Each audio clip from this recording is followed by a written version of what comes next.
Maya pa oras ka bali.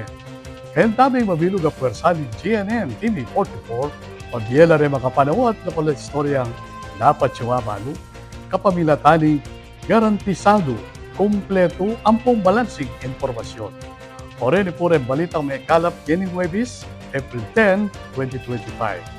Ako po Ibeni Quinto at iti in News Force, Pampanga. Nilinis na lalagyo ng COA o Commission on Audit, reng manungkulan ng Ciudad Angeles, partikular na reng ng City Council, nikilking issue ng job order employees. Ay may report. Mamasala ng Commission on Audit o COA na alalang pakibatan o pananagutan din na Vice Mayor Vicky Vega Cabigting at reng 12 konsehal king Ciudad ng Angeles king 2023 audit observation dikil ka ring job order workers base king reklamo ng Pyra Lucas ning United Filipino Against Crime and Corruption o UPACC king Office of the Ombudsman. King dokumentong iti ang makapetsyang March 31, 2025 at pirmado ning audit team leader Amelita Inovero.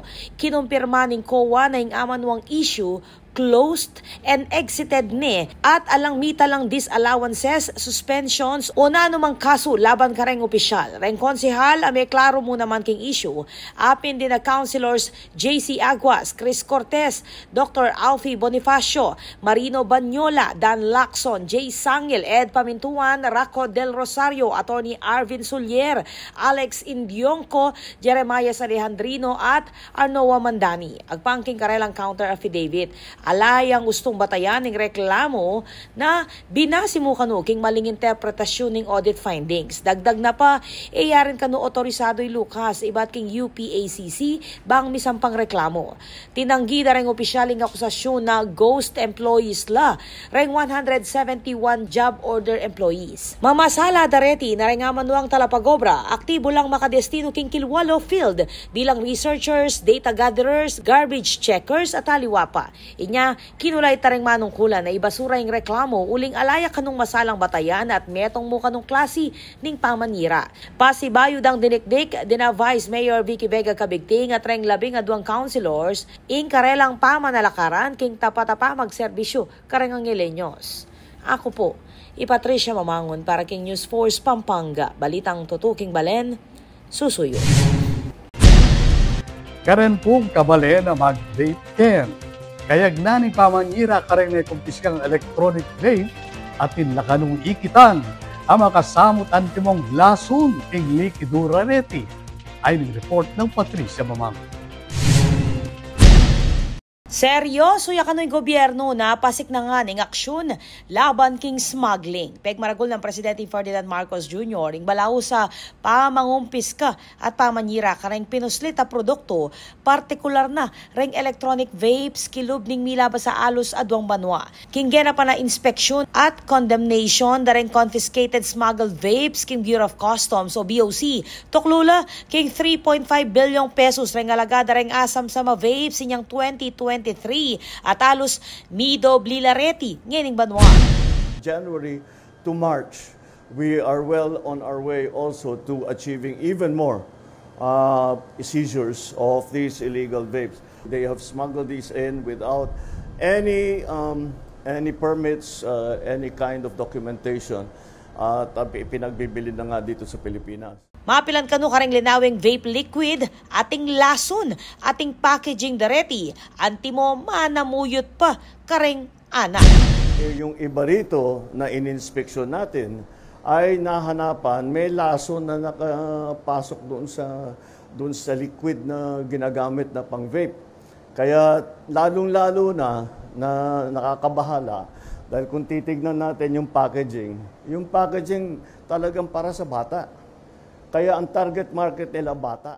Pinuri na naman ng Presidente ang ugnayan ng BOC, Department of Finance at Bureau of Internal Revenue king kampanya laban king smuggling. Ako po, Patricia Mamangon para king News Force Pampanga.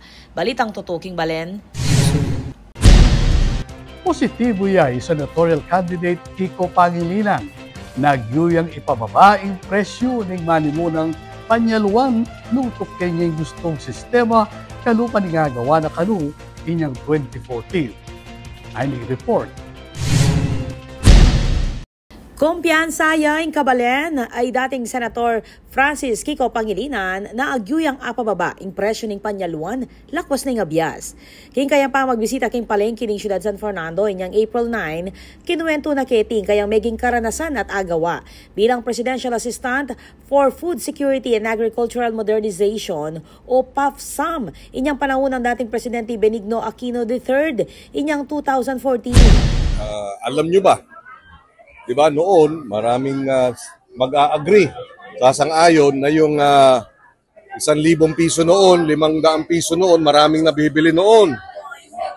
Ngayon, halos wala nang mabili. Pero alam nyo ba na ang pinakamababang inflation nung panahon ni Pinoy, nung siya ay presidente, 2015, September, pinakamababang inflation sa 20 taon. At ito ay dahil sa food supply natin na tama. Hulaan nyo sino yung Food Security Secretary noon. From 2014 to 2015, tayo po ang inatasan ni Pinoy na gawin tiyak yung supply ng bigas. Kasi pag tumaas ang presyo ng bigas, sumusunod na ang cooking oil, ang kape, ang asin, ang sibuyas, bawang, umaakyat lahat. Pag bumaba naman ang presyo ng bigas, bumababa rin at namamanage ang inflation. So we were able to do that. Agpangkang Pangilinan, ating konkretong takbang nga malyaring gawan, bang apasanting yung sistema ng agrikultura at apababaing presyo daring manimunang Panyaluan king bansa. Tiyak natin na sapat, hindi tayo pumayag sa mga smuggler, hindi natin sila inatrasan. Kinumpiska natin ng halos kalahating bilyong pisong halaga ng tinatagong bigas. Napilitan silang ilabas ito. At nung lumabas na yung supply, bumaba ang presyo, tama ang proseso ng importasyon, hindi tayo nag-overprice. Ayun. So, kayang gawin, kayang pababain ang presyo ng bilihin basta ma-manage mo ang bigas. At yun na sana ang dadalhin natin sa Senado. Sabi nga, kung ang Senado nakumbinsi ang Malacanang na gawing illegal ang pogo. Di ba? Na-arestuhin si Alice Go. Kailangan makumbinsi sa pamamagitan din ng Senado ang pag-imbestiga ng presyo ng mataas na bilihin para makumbinsi ang Malacanang. Kung kayang arestuhin si Alice Go, kayang arestuhin ang pagtaas ng presyo ng bilihin. Basta nagtutulungan. Pasalamat naman ng dating senador king mapaling sagana dareng Fernandino Kaya. Inamo naman pelampasan ng pamikatago na mga sisig at aliwa pang pamangan kareng Karinderya Keti. Pagmaragol ng Pangilinan na Pampanga in kayang home province nung nukarin tubuyang Balen Santo Tomas in kayang pengaring nalaki. Ako po, Patricia Mamangon para King News Force, Pampanga. Balitang tutuking Balen, susuyo. Ating pa mga palig-balita, king pa magbalik ni News Force, Pampanga.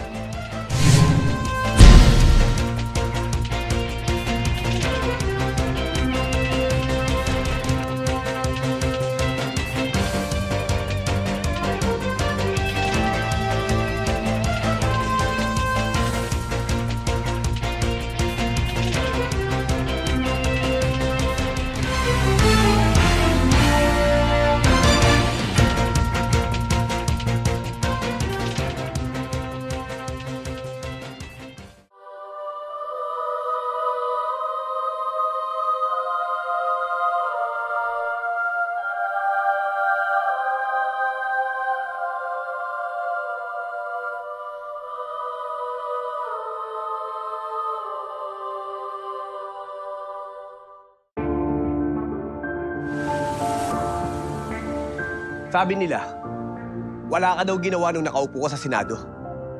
Ano pinanindigan mo? Pinanindigan ni Senator Lito kaming mahihirap. Binigyan niya kami ng libreng tulong legal para umunlad. Gagawin ko ang lahat para magbayad sila. Kot! Ang sabi nila, artista ka lang. Ano bang magagawa ng isang action star? Marami nang nagawa si Senator Lito. At ang isa dito ay yung pag-aksyon niya para sa kapakanan naming mga manggagawa. Ang Ang sabi nila, hindi ka daw nakapagtapos sa pag-aaral. Paano mo kami matutulungan? Hindi nga siya nakapagtapos, pero ginawa niya ang lahat para kami ay makagraduate na! Ilan lang yan sa maraming nagawa ni Senator Lito Lapid. Dumanas ka man ng hirap. Lahat ng sabi-sabi sa'yo, inaksyonan mo. Kung ako'y nakaahon, kaya nyo rin. Kaya natin lahat lumaban at umunlad. Tatak Lingkod Lapid, Supremo ng Senado. Lito Lapid, number 35 sa Malota. Lito, Lito, Lito Lapid! Lito, Lito, Lito Lapid! Lito, Lito, Lito Lapid! Ako ay isang Anghelenyo. May determinasyon at dedikasyon sa bawat aksyon. Masipag, tapat, at handang maglingkod. Sa oras na dapat.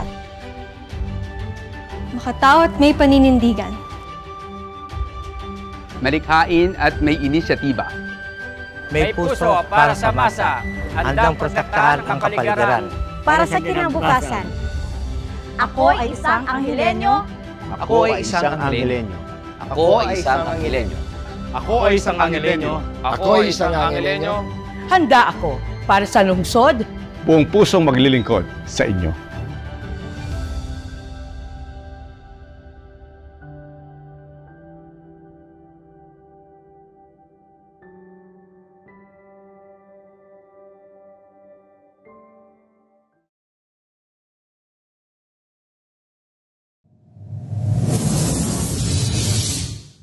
Panandamaning El Nino.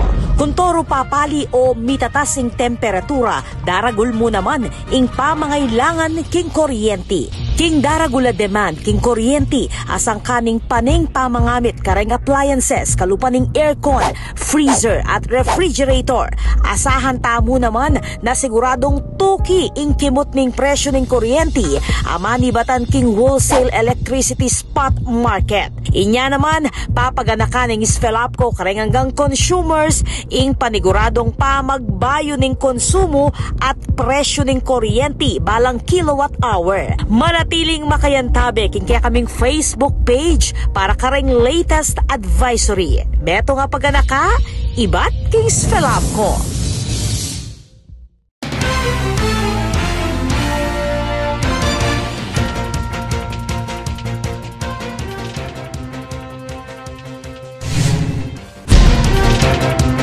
Hindi pa rin balitang dapat namong tutukan. Pasik na nga niya yung alyansa ng Pilipinas at Amerika karasking tisabyan ng depensa at ekonomiya. Ayon report. May kipagpulong kay Presidente Ferdinand Marcos Jr. kang US Defense Secretary Pete Hegseth mga patibeng ugnayan na pangdepensa at pang-ekonomiya. Keti, patibeng pangako ng Amerika king Mutual Defense Treaty ning 1951 at ginarandyang para lang advance sa kakayanan mga pasikan ng depensa laban king threat kabilang ng agresyon ng China. Pasyag ng Hegseth na mamiyayang US ning dagdag seguridad king Pilipinas kabilang ng deployment ng anti-ship missile system at reng unmanned sea vessels. Diniktik ng Hegseth ning ulaga ning pamisan metong dareng kaalyado bang panatiling makapamangka king West Philippine Sea. Pasalamat kay Presidente Marcos king suporta at sinabing ulaga ning ugnayan bang panatili ing kapayapan at katatagan ning Indo-Pasifiko. Ako po, Patricia Mamangon para king News Force Pampanga. Balitang tutuking balen, susunod.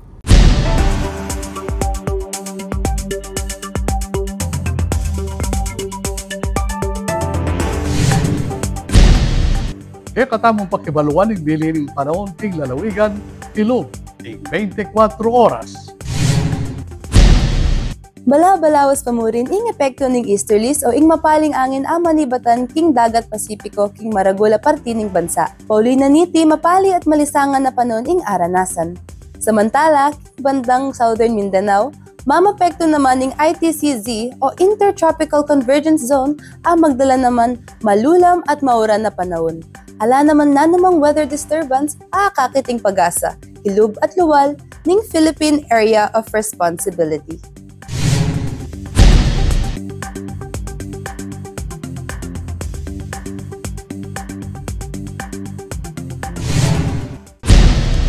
Kabalen maging parti kaking pamagbalita ketiking News Force Pampanga na anumang kaganapan, isyu o reklamo king kayong lugar, malyari mong ikwento ay sumbong kapamilatan na rin numero mayakit king kayong screen.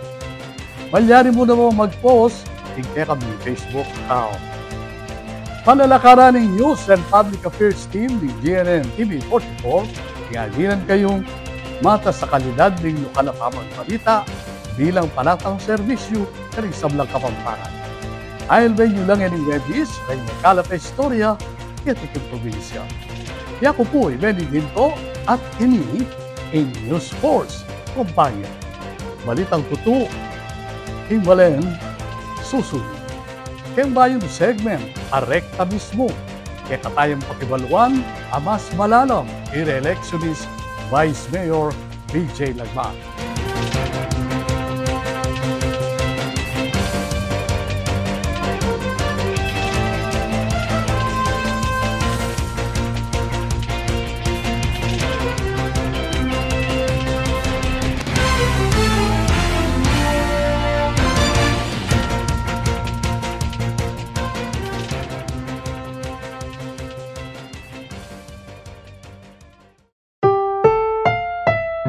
Tutuking programa mituringan niyang PG. Kailangan ng antabe at gabering pengari karing kaya nakanamanalbe.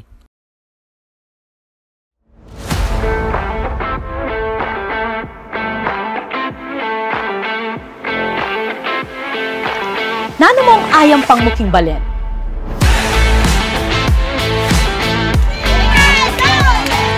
Makasadya ka kareng responsibilidad kareng tao. Direkta king pisisabyan, diretso king kandidato. Rekta mismo.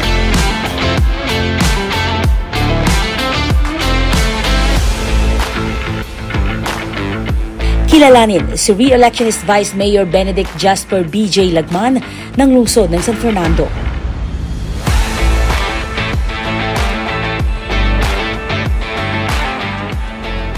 The influence really is aliitang itapin, not being groomed. But siguro ikit ko kaya na agasa sa benda yung politika marinat tampong magulo. Pero kaya ko ikit. Siguro instead of influence, I get inspired by him. Nanong piya ka pa nabili na kaya ka? Bilang, not necessarily bilang metong a public servant, but metong ka tao? Well, definitely the values that he is instilling to us. Na talimo po ka na ako, pati ka rin kapatid ko, na king larangan na ning serbisyo publiko or public office. Palagi nasasabihan kay kami na ali kayo pa isira. Pamagtangkilik from him, king makaabang panahon din tao San Fernando, ring kabalenta mo po, ang tiwala na ipinasad na pakikatamo. Na yan naman pong susundo tamo. Itang pamikiutos sa ating pamagmalasakit, utos sa ating dignidad karang balang metong at ita pong pamanungkulan na ating mitmong respeto kay balang metong. So that respect is mutual and in place talaga. Taong 1982 at 1995 hanggang 2001, nagserbisyo ang yumaong si Eligio Eli Tiger Lagman bilang vice-alkalde ng lungsod ng San Fernando. Ayon sa kanyang anak na si re-electionist Vice Mayor BJ Lagman, ang pinakamahalagang aral na iniwan ng kanyang ama ay ang integridad. Peka pa nabili na kaya kang mangubya Vice Mayor Tiger Lagman tang ekapay sira. Inlagyo mo ilakwan mo. Baka nano ya kaulaga at tinatakya kay ka. Baka nanya karagulang marka. Kasi generally if you hear politics, politiko in general, masyadong manayon na pakiramdaman, di ba? Lalo na karang kayanakan, social media. And what's going in the national scene, national level, karang Congress and any other national departments na pag politika hindi masyado. Pero eko po ikitita ka tatang Tiger kasi kailangan bayo ka lumubking larangan na ning public service or politika. Dapat buuy itang you have to have a strong foundation, no? Ketang values, ketang integridad. It's not just a term, it's not just a word, but it is something that is in you. No? Not just to make a difference. Pero baka nita alabanan mo yung politika within the politics. Ne? You have to be not just firm, but alam mo kung ano yung pinaninindigan mo. Alam mo ano yung purpose mo, why you're there. Ne? So, makantaya po kahalaga na yung metong, not really a candidate, but yung metong amanungkulan in any position na dapat itang integridad is intact. Ne? Hindi bago ang serbisyong pampubliko kay BJ Lagman.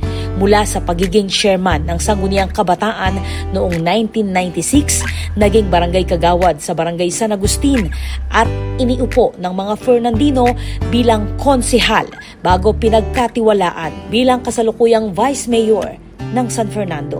When Tatang Tiger passed away, karing ko ikit na parang gusto niya, wala mo burina, na ating misundo. So, 2013, we participated and it helped us a lot. Kantang miras tamo po, mi swerchan tamo, mi palad tamo po maging konsehal metong first term. Itang experience sa aking barangay, Dela Taya King City. And we're fortunate enough na kantang konsehal tamo po on our first term. Yung dating mayor na maging kayabe tamo, former mayor Edwin Santiago. Pituki-tuki na ako. Kareng pakilala na ako. Kareng miyayalo ang sektor, business group, Hortelano, Kim Palengke. Hindi sinayang ni BJ ang pagkakataon na bumuo ng mga ordinansa o lokal na batas na pinakikinabangnan ng nakararami. Bilang tagapagtaguyod ng kalikasan, isinulong niya ang batas gaya ng Plastic Free Ordinance at Barangay Waterways Cleanup Day Ordinance. Dahil dito, kinilala ang San Fernando bilang isang modelo ng zero waste city sa Pilipinas at buong mundo. Kung makita mo ho, palaki ang syudad, ang populasyon, so palaki rin ang volume ng ating residual waste. Kaya kailangan we address it, itang from the source, from the management, and then dun sa sustainability of the program. Hindi ho yan isang programa lang and then it will solve everything na. So that is one for the environment, kaya yan ang china-champion natin. Yes. It's not something special, pero ito ho maging aliwaya po yung Plastic Free Ordinance of the City of San Fernando because of his high compliance. And ito pong maging resulta na, we have achieved at least more than 90% waste diversion rate. Tapos may bawasan po itang ako kolekta tamong plastic bags kareng water waste tamo because we itang source bawasan talaga. Para kay Vice Mayor BJ Lagman, ang pagbibigay ng dekalidad na serbisyo ay hindi natatapos sa isang termino. Ito ay panghabang buhay na misyon. I'm not just speaking on my behalf as the presiding officer, but that is our commitment. And sana ho kasama natin ang mga Fernandino sa panunungkulan because governance is a shared responsibility. Hindi lang ho yan sa mga hinalal natin.